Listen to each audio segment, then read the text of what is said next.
Chapter 6, Appaloosa, Part 2. Even though Brayburn only had a single room to spare for all 6 of them, Twilight couldn't have been more grateful to finally have a place to lay her weary head. To keep the sand cats at bay, the Appaloosans had protected their town with a muddy trench around the perimeter. She felt safe here. She hoped the small, out-of-the-way town lacked bounty hunters. As she lay down to sleep in her bedroll spread on the floor, a fear that the nightmares would return when she had a roof over her head struck her. Despite her fatigue, that fear kept her awake. While the others softly snored, she quietly moved her bedroll onto the back porch, and finally, beneath the stars, she could close her eyes.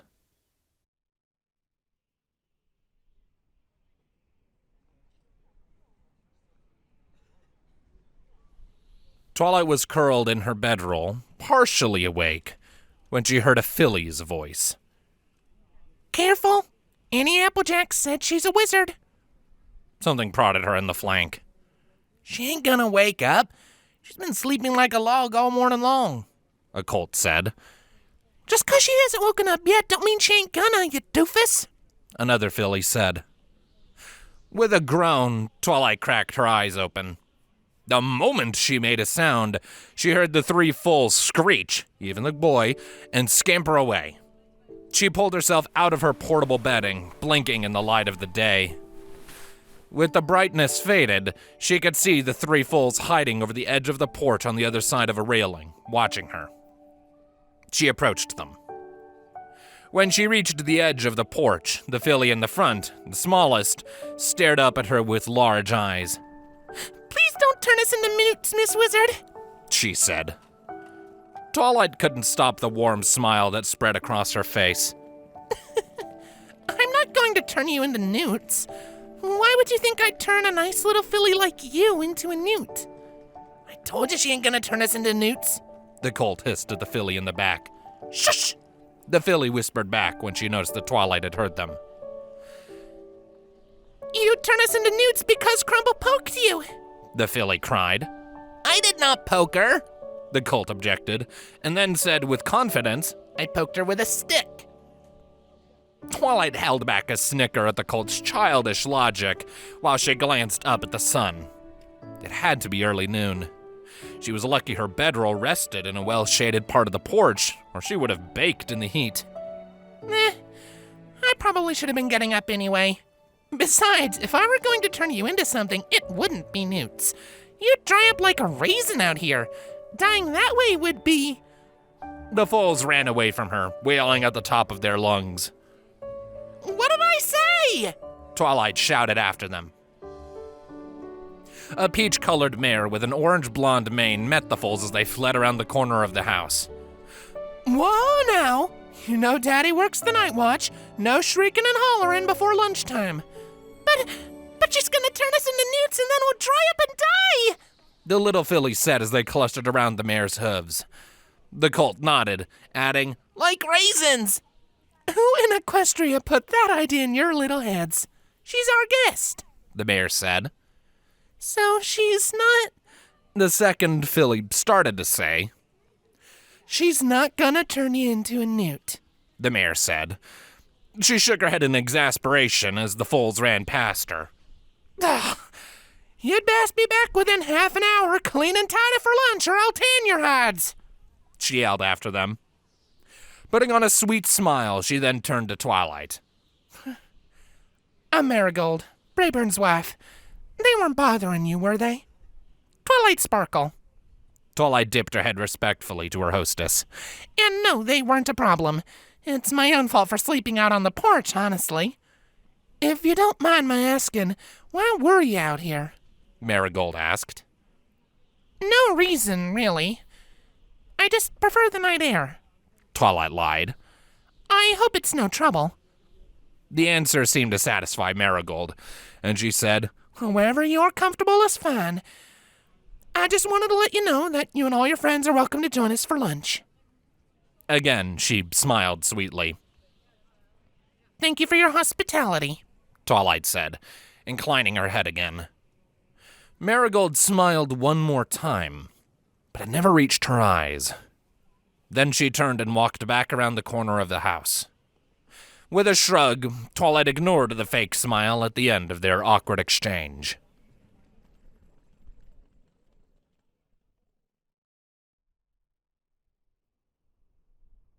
There wasn't enough space in the kitchen area toward the front of the house for both Twilight's group and Brayburn's family, so Twilight and her friends ate in the family room at the back, where she had stayed the night. Twilight savored every bite. Marigold's apple stew was delicious. When she had come inside after speaking with Marigold, her friends had asked her why she had chosen to sleep out on the porch. Not wanting them to worry, she had fed them another excuse, saying that it had been too crowded inside and she couldn't sleep. Beside her, Spike belched up a gout of fire. Out of the corner of her eye, she briefly checked to make sure her familiar hadn't accidentally caused any damage to their host's lovingly crafted home. Seeing none, she piled another heaping spoonful of stew into her mouth. When Spike shouted in triumph beside her, she nearly choked on her food. Spike rushed over to Applejack, brandishing a scroll. "I told you!" he yelled, pulling the scroll open and holding it up for Applejack to see. Applejack looked up from her bowl. "Well, I'll be. It's for you, Twilight," she said, and then added something under her breath. Twilight raised an eyebrow and took the scroll from Spike with her levitation. When she saw what was written there, she nearly dropped everything she had, including the scroll. The calligraphy in front of her was beautiful, each letter written in flowing black ink without blotch or blemish. In awe, her eyes scanned the scroll. Dear Twilight Sparkle, when I heard of Star Swirl's death, I mourned the loss of a hero, a great scholar, and a brilliant mind.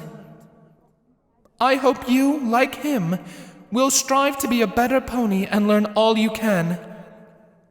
I have been told that you seek to investigate the Appaloosan iron mines. It is good that you have already met Applejack, for you will need friends on the path you travel. There is a darkness inside the mines. An evil presence haunts the deep shafts, but it is not the creatures that call the mine their home. Do not stop descending until you have the answers you seek. When he confronted evil, Star Swirl would write to tell us all about what he had learned. I hope you will continue his path and help expand our understanding of the enemy and ourselves. I am sorry it took me so long to write you, but I had pressing matters to address. Sincerely, Princess Celestia. P.S. Please tell Applejack that Spike is a fey dragon and not a bag of hot air. Also, I rather like the title Princess. It is so much nicer than Queen or Goddess. P.P.S. Remind Spike that he has full access to celestial quills and parchment. Despite the humility of the words, Twilight found the signature on the page overwhelming. Princess Celestia, one-time ruler of pony kind, goddess of the sun itself, and the last source of divine good, had written her a letter and blessed her with a familiar that could convey messages between her and a god. She wrote back, Twilight said, dumbstruck.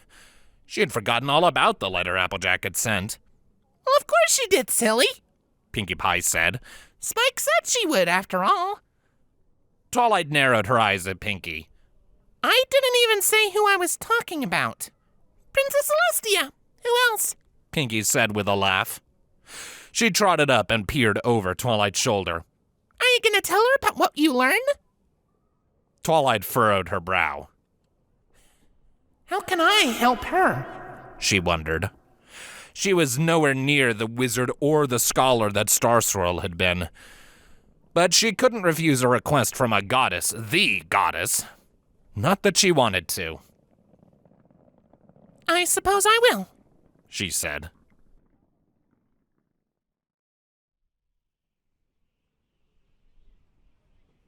Twilight and her friends stood in the dusty main street running through the center of Appaloosa while they waited for Brayburn to meet them and guide them to the iron mines. Around them, the citizens of Appaloosa went about their business. A few held their heads high, but most gazed at the ground with worry in their eyes. Beneath the town water tower, ponies waited in a line for their turn to fill jugs and drums from a rusty spigot. "Twilight, you forgot your cloak," Applejack said, glancing at her. Twilight looked down, the clasp absent from her throat. In the shade at the side of the road, she hadn't even noticed the lack of the barrier between her and the sun. "Oh, shoot. I'll go back and grab it," Twilight said, and trotted briskly toward Brayburn's house. "Shoot? Since when do I say shoot?" She wondered as she rounded the corner to the back of the house. Not wanting to disturb Brayburn's family any more than they already had, she crept in through the back door. She spotted her cloak over the arm of an easy chair. As she levitated the silken fabric toward her, she heard Marigold's angry voice emanating from the kitchen. Tell me you aren't going down into the mines. "I'm not going to go down into the mines unless they need me to," Brayburn said. "It's dangerous down there, Brayburn. Why would you go with them?" Marigold said. Twilight turned as soon as she had the cloak fastened, realizing this was not a conversation she should be listening to. But out of curiosity, she paused in the door. "It's dangerous, but I got a job to do. I'm not going to stand idly by when I can help our town. Besides, who would I be if I wasn't hospitable enough to help our guests?" Brayburn said. "Ah, your hospitality. The same reason why you invited 6 young, attractive mares into our home to share our food and our water?" "Not this again. You know you're the only mare for me, Marigold. Besides, Applejack's my cousin." "It's not like that's ever stopped you, Apples," Marigold muttered. Twilight caught every word, so she knew Marigold wanted Brayburn to hear that. He nickered angrily. "Oh, you don't listen, do you?" Marigold's voice softened. "I don't want to lose you, Brayburn. Not to the mines, not to the sands, and not to another mare. Just promise me you'll be careful, and you'll let Applejack and the soldiers handle it." Realizing that she was still eavesdropping, Twilight stole out of the door and trotted away from the house. But before she left, she levitated a few golden coins out of her coin purse and dropped them in the rainy day jar high on a shelf. The jar was mostly filled with copper bits, and she was pretty sure her gold doubled the value of their fund. She hoped the money would ease the burden they had placed on Marigold and her family. She managed to make it out of line of sight before Brayburn left the house, and when she made it back to where her friends were waiting, an argument had broken out at the base of the water tower. An armored Empire soldier pushed a mare trying to fill a jug away from the tower's spigot. She stumbled, nearly falling. "This is my ration!" she shouted. "It ain't fair!" "That was your ration last week," the soldier said. "You've already gotten your maximum for this week." While Twilight walked up to her group, the mare continued to argue. "But the ration keeps getting smaller and smaller. Last week we barely had enough for cooking and drinking, and not nearly enough for washing," the mare said. She strode up to the soldier, eye to eye with the armored pony. "I say you let us take our water." "Yeah!" a voice sounded from a pony in line, followed by several others. "This is our town!" "She's gonna start a riot," Applejack said to Twilight as soon as she was near. "Yeah, but whose side are we on?" Twilight asked. "What do you mean?" Rainbow said angrily. "Obviously, we're on the side of the ponies getting bullied by soldiers." "I don't think it's that simple, Rainbow Dash," Rarity said. "If there's a fight, we need to break it up," Applejack said. "Agreed," Twilight said, sifting through her mind for appropriate spells as the townsfolk grew more heated. The first blow came from the Appaloosans. Some pony, it was impossible to tell who, bucked a brick at the pair of soldiers guarding the spigot. The brick slammed into the ground next to the soldier who had been arguing with the mayor. Twilight watched with concern as the emboldened ponies surged forward. The two guards moved close together. She saw fear in their eyes as they readied their weapons. They were outnumbered 10 to 1. Twilight started to cast a spell that she thought might help with the situation, but before she could finish, Brayburn came onto the scene. "Whoa now!" he cried. The Appaloosans jostled but stopped moving. Some ponies shouted, "Sheriff, they're trying to take us from getting enough to drink! Do something!" Brayburn addressed the thirsty ponies, saying, "Water is scarce, every pony. We need most of it to keep the sandcats at bay and the crops watered. Every pony is hurting, and every family has the same ration per member, unless they need more for some particular reason, like providing food for the rest of us. Times are tough. That means we gotta stick together."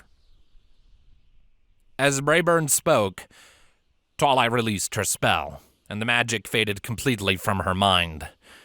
She had wasted it, but she could always prepare another. "Is it true that the reservoir's drying up?" a pony shouted. "Sheriff Silverstar would have never let things get this bad," another cried. Brayburn took off his hat, holding it to his chest. "I ain't gonna lie to you, folks. Things are pretty bad. We're draining the river dry. Without the coin from the mine, we can't afford to get much extra water out here, and without rain, the sandcats are getting worse. And I'm sure y'all have heard about the buffalo sneaking into our fields at night and stealing our crops. Add to that the fact that I ain't half the Sheriff Silverstar was, and we're in a heck of a pickle." Rarity winced at Brayburn's speech. "Negativity isn't going to help," she murmured. Brayburn placed the hat back on his head and pressed on. "But that don't mean we should be losing our heads. We're Appaloosans, darn it! These Empire ponies ain't the enemy, the Badlands are. If we want to continue to make a laugh for ourselves here, a good laugh, a free laugh, we got to stand together. And besides, it ain't like we're alone." Brayburn pointed over the gathered ponies' heads, toward Twilight and her friends. For a moment, Twilight glanced around, until she realized Brayburn was pointing at her and Applejack. "My cousin Applejack has brought some help our way. They're all good fighters, and they're gonna help us get to the bottom of the problem with the iron." Twilight cringed internally when she saw the crowd turn to them, hope in their eyes. "Why are they looking to me for salvation?" she wondered. She had killed a pony just like them a few days ago. She had burned him to death. She looked down, afraid to meet their eyes lest they see the monster the Black Knight had created. When Twilight glanced at her friends beside her, she realized that she didn't have to bear the burden alone. She had them. They were better ponies than she was. They felt remorse. She turned back to face the townsfolk, holding her head high. Maybe they could save Appaloosa. Together.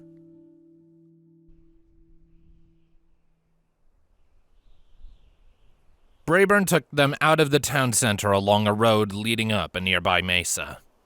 When Twilight reached the crest of the hill, the road curved down, descending into a small basin in the middle of the mesa. Below her, in the center of the depression, rested the dark mouth of the main iron mine entrance. Wooden supports framed it, holding it wide enough for multiple sets of rails for mine carts. The central mine lay dark, silent, and unused. Around it, set into the edge of the depression, were secondary shafts where stubborn Appaloosans continued to push and pull carts full of red ore. They were beyond the trenches protecting Appaloosa, so a few ponies sat next to buckets of water, guarding the miners. Twilight turned and looked back down the hill at the town whose fate rested on their shoulders. Spread beneath her next to the town, the green of the crops in the apple orchard rested along the thin band of the river they had crossed yesterday. Past the town, the river terminated in an earthen dam. Only a muddy trickle spilled beyond the dam. Where the river ended, the land around the riverbed turned from green to barren. From her vantage, she saw that dam's reservoir held only about half its full capacity. Hard at work pushing rotating pumps that drew the water up from the reservoir, the shapes of faraway ponies spun in circles, ensuring the supply of water keeping the town alive. So you've been having more trouble with buffalo? Applejack said, already descending toward the mine with Brayburn. Twilight realized she had been dawdling and trotted briefly to catch up, while Brayburn answered Applejack. Yep. They were worse when we first built the dam. They attacked us, and that's when we had to ask for help. The Empire answered. There doesn't seem to be very many Empire soldiers here, Rarity noted. They only left a skeleton crew after they pushed back the buffalo. In return, we have to pay them a portion of all the profits from the mine for the next 10 years. But since we're barely making any profit lately, they're threatening to leave. We Appaloosans will fight if we gotta, but we ain't soldiers. We need their support, Brayburn explained. What about the Sandcats? Applejack said. Come to think of it, I don't remember them at all from last time I was here. That's 'cause they only showed up last year. Some folks say the buffalo called them up to drive us out. All I know is the buffalo are a little more than a nuisance now, but the Sandcats are one of our biggest problems. Twilight eyed the empty main mine as they approached. What about the mines? She flicked her muzzle toward the entrance. Why aren't you digging there anymore? Two reasons. Diamond dog problem, and the ore ain't no good anyway. That's why the miners have started digging new shafts. I hear it smells okay sometimes, but sometimes ain't good enough with the hit our reputation took. We need to ship quality ore, and only quality ore, to get buyers to trust us again, Brayburn said. Twilight nodded. She had read and heard stories about diamond dogs. They were bigger than a pony, but not altogether bright. While they were strong, the weapons they used tended to be crude at best. Diamond dogs occasionally raided towns at night for food and other resources, but a decently armed and organized militia could easily repulse them. They mostly survived on fungus and gemstones they found and grew beneath the ground. Still, they were dangerous, savage, and in enough numbers, they could overrun defenders by burrowing up beneath them and breaking their lines. If you want to go inside and take a look, it should be safe. The diamond dogs moved into some deeper shafts the miners dug to extract veins of silver and gold, and they don't come this close to the surface during the day, most of the time, Brayburn said. They come out at night, then? Are they a problem, or are they just having fun? Pinky asked. Brayburn frowned. We've lost a few miners to them, but since we abandoned the main mine, it hasn't been too bad. And they've also taken some crops like the buffalo. Their tunnels have been seen in some of the new shafts, so no pony mines after dark, and the miners always stay in groups. They don't seem to want to confront us directly, but if the soldiers left, well, I worry about what would happen then. The Sandcats are already bad enough. I see, Twilight said. Celestia seemed to think there was something down there other than diamond dogs. I think we'll have to go down there and find out what's going on. Would you like me to come with? I've been down there a few times, part of the job. I know my way, Brayburn said.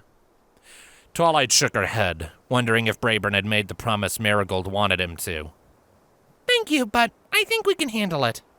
Are you sure? I wouldn't want you getting lost down there, Brayburn pressed. Twilight sighed internally. He clearly wanted to help, and she didn't know what to say to convince him to go home. Fortunately, while Twilight considered what to tell him, Rarity came to her rescue. Brayburn, we need you to keep the townsfolk calm. And besides, I'm sure your wife would be happier if you were safe at home. When Rarity mentioned his wife, Brayburn nickered and looked at the ground. It was obvious Rarity had hit a nerve. There's no sense taking risks when you don't need to, darling. We can handle it. We'll be fine.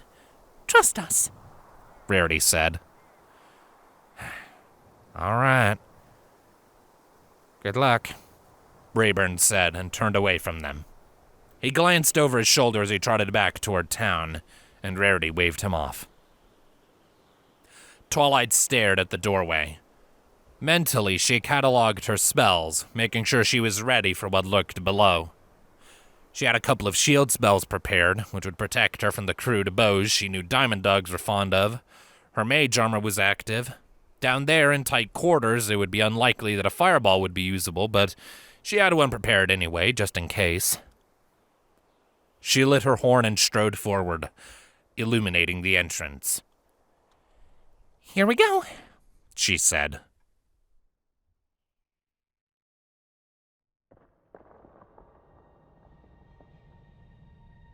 Twilight stepped down a passageway, setting her hooves between rail ties.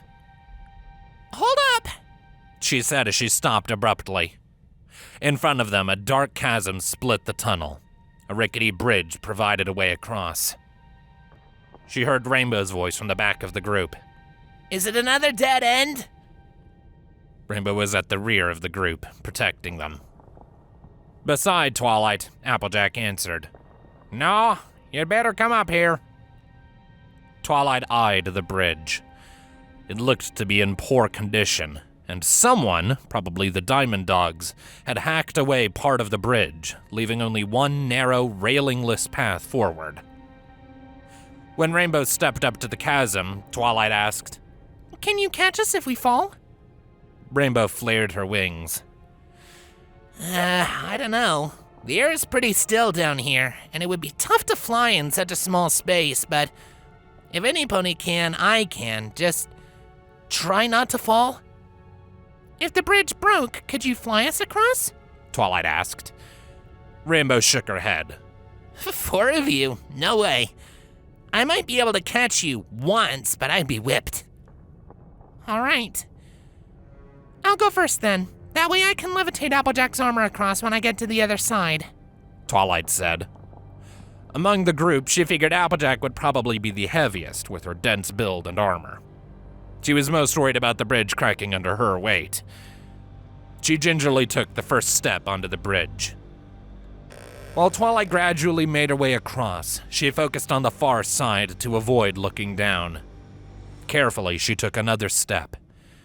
She was almost at the middle. If it was going to break, it would most likely break here. The wood creaked, and she paused. If you think it's gonna break, you should come back. Even if you do make it, we don't want to get separated down here, Applejack said. Twilight nodded and started to gradually inch her way backwards. To check the position of her hooves, she glanced down. The chasm faded into darkness, the bottom an untold distance away. A point of firelight, glimmering below her, caught her eye. She blinked when the fire started flying toward her. With a thud, a flaming arrow impacted the bridge directly in front of Twilight. She yelped when she saw the fire licking along the dry wood. She felt the heat on her hooves, and panicking, she turned fully on the narrow span. One of her hooves slipped, and she barely kept her balance with the other 3. She heard a second arrow thunk into the wood beneath her and ran for safety. Jump! Applejack shouted, hooves outstretched. Beside her, Rainbow spread her wings, preparing to take flight. Twilight leapt toward her friends, but the burning bridge cracked away beneath her hooves, leaving her kicking open air. She felt the brief moment of weightlessness as she plummeted toward the darkness beneath. Applejack caught her forehooves, pinning them vertically against the ledge. The pressure hurt, and she desperately scrabbled against the rock with her hind hooves. She was starting to slip. I gotcha, Rainbow said, wrapping her forelegs around Twilight's waist. The air around Twilight swirled as Rainbow beat her wings powerfully, and they rose upward. But before she was high enough to climb up onto the ledge, she heard something strike flesh, and Rainbow grunted. Twilight slid from Rainbow's grasp, and her belly hit the wall. Her forelegs jerked free from under Applejack's hooves. "Twilight!" Applejack cried as she fell. Twilight gazed upward, watching the ledge retreat.